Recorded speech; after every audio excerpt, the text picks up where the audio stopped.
చిరంజీవి గారు మంత్రి అయిన తర్వాత చీర పెట్టి కడుపు నిండా అన్నం పెట్టి ఆ రోజంతా ఆవిడ్ని సంతోషపెట్టి, సంతోషం అమ్మా, ఒక ఆడపిల్ల ఉండి, ఒక హీరోయిన్ ఉండి, నా కొలీగ్ ఉండి నువ్వు ఈరోజు మంత్రి పదవి వచ్చిందని పైన ఆయన చీర పెట్టి కడుపు నిండా అన్నం పెట్టి సరదాగా ఇంట్లో కాస్త కూర్చోబెట్టి పంపించిన పక్క రోజే ఈ రోజా పవన్ కళ్యాణ్ పట్టుకొని తిట్టలేదా? పవన్ కళ్యాణ్ గారిని ఆవిడికి సిగ్గు లేదా? అలాంటప్పుడు చిరంజీవి గారిని పట్టుకొని తిట్టలేదా? నాగబాబు గారిని పట్టుకొని తిట్టలేదా? ఏ రోజు తిట్టలేదా?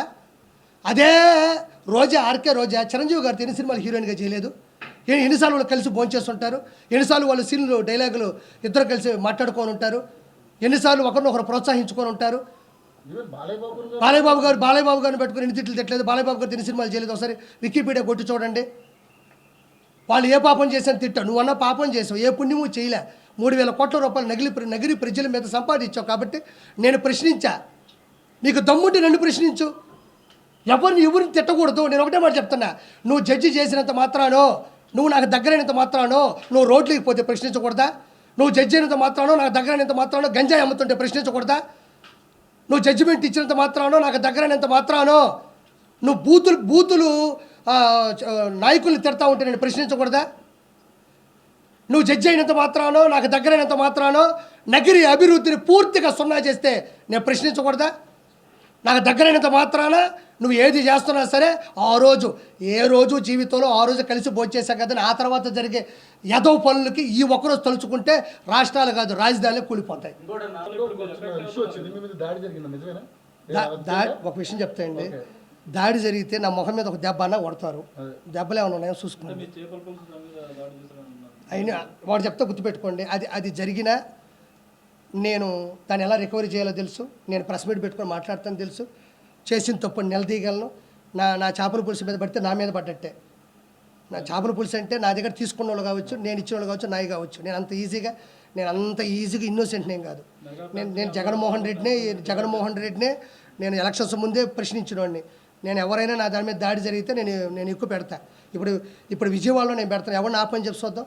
విజయవాడలో నాకు తెలిసిన ఒక ఫ్రాంచైజీ ఓనర్ తీసుకున్నాడు, నేను కూడా అందులో భాగంగా ఈరోజు విజయవాడలో పెడుతున్నా, కొత్త రాజధానిలో పెడుతున్నా. ఎవడు చాపుతాడు ఆపని చెప్పి చూద్దాం. నేను ఆడే ఉంటా, ఆ రోజు ఏ దాడి చేస్తారో చేయమని చెప్పు. నేను ఆడే ఉంటా, గుమ్మడికాయ నేనే కొడతా, నేనే వడ్డిస్తా, నేనే కూర వండుతా, ఎవరు దాడి చేస్తారో చేయమని చెప్పు. నేను ఆ రోజు కూడా ముందు రోజు ప్రెస్ మీట్ పెడతా. విజయవాడలో నేను పెట్టే నెల్లూరు పెద్ద చేపల పులుసు మీద ఎవరు దాడి చేస్తారో చూద్దాం రమ్మను. ఏమంత ఈజీ? ఇది ప్రజాస్వామ్యం, ఇది ప్రజల కొరకు, ప్రజల చేత రాసినట్టు రాజ్యాంగంలో ఉన్న ప్రజలు మనం ఇష్ట ప్రకారం వచ్చి దాడులు చేస్తుంటే లా ఎట్టపోయింది, పోలీస్ డిపార్ట్మెంట్ ఎట్టపోతుంది, సెక్షన్లు ఎట్టపోతాయి, ప్రజలు ఎట్టపోతారు, మీడియా ఎట్టపోతుంది, ఆడిపోతాయి, సీసీ కెమెరాలు ఎట్టపోతాయి. అంత ఈజీ అనుకున్నారు ఒకటి మీద ఒక దాడి చేయాలంటే? అంత ఈజీ ఉండదు. దేని మీద దాడి చేసినా అది నా మీద చేసినట్టే, అంత ఈజీగా నేను వదిలిపెట్టను. ఇప్పుడు నీకు కూడా గుర్తుపెట్టుకో, ఇప్పుడు ఒక మెస్సో పోయినావు, అన్నం తిన్నావు, ఏమమ్మ పచ్చడి లేదు అన్నాడు, ఆడుంటే ఇంకా నా మెస్స రావద్దు అన్నాడు. మెస్స రావద్దు, నువ్వు మెస్సో పోతా. ఏమో 150 రూపాయలు డబ్బులు తీసుకున్నావు, మెస్సలో భోజనం పెట్టావు, సాంబార్ బాగాలేదు, పచ్చడి బాగాలేదు, ఒక హితువు చెప్పావు.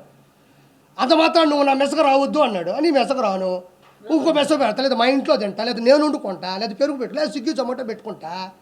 అంత మాత్రం అల్లు అర్జున్ గారి సినిమాలో మాత్రమే చెయ్యాలని రాసి పెట్టుందా? మీరు అడిగారు, నేను ఆయన నిందించట్లే.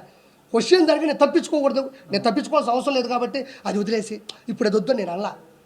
సినిమా ఇండస్ట్రీ చిత్తూరు నాగయ్య గారి టైంలో నుంచి చిరంజీవి గారి టైం వరకు వచ్చింది. కెమెరామ్యాన్లు విఎస్ఆర్ స్వామి గారి దగ్గర నుంచి, చోటా గారి దగ్గర నుంచి ఈ రోజు వరకు వచ్చింది. కమెడియన్లు, 24 crafts, film chamber, producer council, junior artist సంఘం, ఏమన్నా కెమెరా సంఘం, కెమెరా ఆర్టిస్టులు, కెమెరామెన్, ఇవన్నీ పెద్ద పెద్ద క్రాఫ్ట్స్. అవి ఎవ్వరు ఏ దాన్ని అణిచివేయలేరు.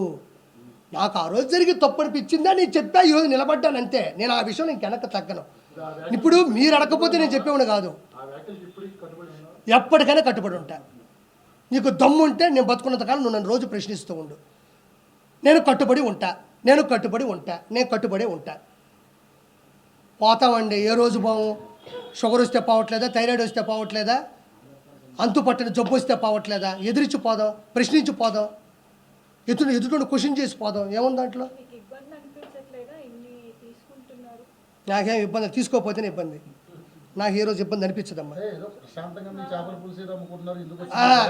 ఏమంటే ఈరోజు జబర్దస్త్లో కానీ, ఈరోజు ఉన్న 175 శాసనసభ్యులు కానీ, 25 మంది క్యాబినెట్ 25 మంది ఎంపీలు కానీ క్యాబినెట్ మినిస్టర్లు కానీ వాళ్ళు కూడా నాలాగే ఒక అమ్మ అబ్బకి పుట్టొచ్చిన వాళ్ళే. వాళ్ళు కూడా వాళ్ళ సంఘర్షణ స్థితి, వాళ్ళు ఉద్యమం కావచ్చు, వాళ్ళ డిగ్రీ కాలేజీల్లో వాళ్ళు లీడర్లు అయి ఉండొచ్చు, తర్వాత ఏదో ఒక ఉద్యమం మీద వాళ్ళు తిరుగుబాటు చేసి ఉండొచ్చు, ఆ తర్వాత కాలంలో రాజకీయాల్లోకి వచ్చి ఉండొచ్చు, నిలబడి ఉండొచ్చు. అది ఎవరికి వ్యతిరేకం కాదు, ఎవరికి వ్యత్యాసం లేదు. నాకు అనిపించింది, నా బాడీలో అది ఉంది, నేను ప్రశ్నిద్దాం అనుకున్నా ప్రశ్నించాను అంతే. ఒకసారి ముందుకెళ్ళిన తర్వాత క్షమాపణ చెప్పే పరిస్థితి ఏ రోజు నేను తెచ్చుకోను. క్షమాపణ చెప్పే విధంగా నేను తప్పు చేయను. నా జీవితంలో నేను ఎవరికి క్షమాపణ చెప్పను.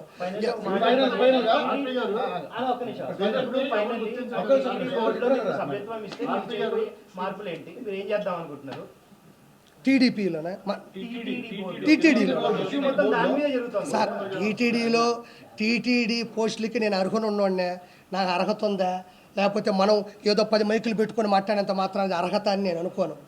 మనకి ఒక సామాన్యుడిగా ఈ రోజుకి ఇదిగో నేనే కండువా తెచ్చుకున్నా, నేను వేసుకున్నా, నేను మాట్లాడుతూ ఉన్నా, నేను స్వచ్ఛందంగా చేస్తున్నా. నేను మామూలుగా వెళ్ళానన్న, నేను వెళ్ళిన పద్ధతి కరెక్ట్ కాదు, ఆ పాయింట్ కూడా కరెక్ట్ కాదు. నేను వెళ్ళి కలిసే పద్ధతి అమ్మా. పాలిటిక్స్ అంటే నేను అవునమ్మా అమ్మా, ఇదిగో ఇలానే ప్రతి వారం ప్రెస్ మీట్ పెట్టుకుంటాను, అందరినీ పిలుస్తాను. ఆ వారంలో జరిగిన ప్రతి పని మీద నేను మాట్లాడతాను అంతే. ఏమో నాకేం చెప్పలేదు, నిన్న కూడా కలిసా. ఎందుకంటే పవన్ కళ్యాణ్ జనసేన నుంచి బాగా గట్టిగా ఫైట్ చేశాడు. అవును చేశాడు. ఆదికి ఎమ్మెల్సీ ఇచ్చే అవకాశం ఉందని చెప్పేసి వార్తలు చూసాం. అది ఓకేనా? జరిగే అవకాశం వస్తే చాలా మంచిది. ఎందుకంటే పాపం చాలా సంవత్సరాల నుంచి కష్టపడ్డాడు. అలాంటి వాళ్ళకి వస్తే ఆలియా ఆది అని అనింది. ఆలీ గారితో నాకు సంబంధం లేదు. ఆది అయ్యా ఆలీ గారు ఆయన వెళ్ళిపోయారండి. ఆలీ గారు వెళ్ళిపోయారు. ఓసారి గారి గురించి వదిలేండి. నేను అన్నాను, నేను మాట్లాడాను అతను అనే. అవును ఎవరు ఖచ్చితంగా పెడతా.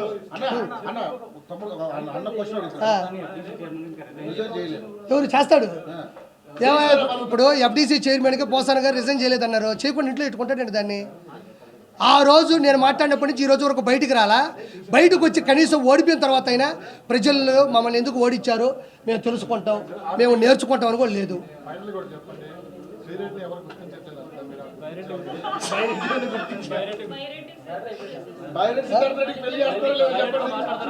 అమ్మా బైరెడ్డి ఇప్పుడు శ్రీరెడ్డిని ఎవరు గుర్తించట్లేదు అంటున్నారు, మంచి పాయింట్. అర్థమైంది. ఆవిడ తపన, ఆవిడ తాపత్రం నాకు తెలిసింది. ఇప్పుడు బైరెడ్డి కూడా వయసులో ఉన్నాడు, పొరకలు వేస్తున్నటువంటి వయసు, ఉత్సాహమైనటువంటి ఉత్సుకతతో కూడినటువంటి వయసు. కాబట్టి నువ్వు ఎలాగో వన్ సైడ్ లవ్ కాబట్టి ఒకసారి ప్రపోజ్ చేయి, వెళ్ళు బైరెడ్డి సిద్ధార్థ రెడ్డి దగ్గరికి వెళ్ళు. అతను కూడా పట్టేసుకుంటారు. అతనికి ఏముంది ఇప్పుడు? ఇద్దరు కలిసి ఒకరినొకరు అర్థం చేసుకోవడమే నిజమైనటువంటి పరమార్థం. ఇప్పుడు వైఎస్ఆర్సీపీ వెళ్ళి బైరెడ్డిని పిలిపించుకొని ఇద్దరు మాట్లాడుకొని ఏమ్మా ఏంది పరిస్థితి ఏంది అనుకుంటే వాళ్ళ ఇష్టాలు వాళ్ళవి. అందరికీ వచ్చారు, అందరికీ సంతోషం. ఓం నమో వెంకటేశాయ. జై శ్రీరామ్.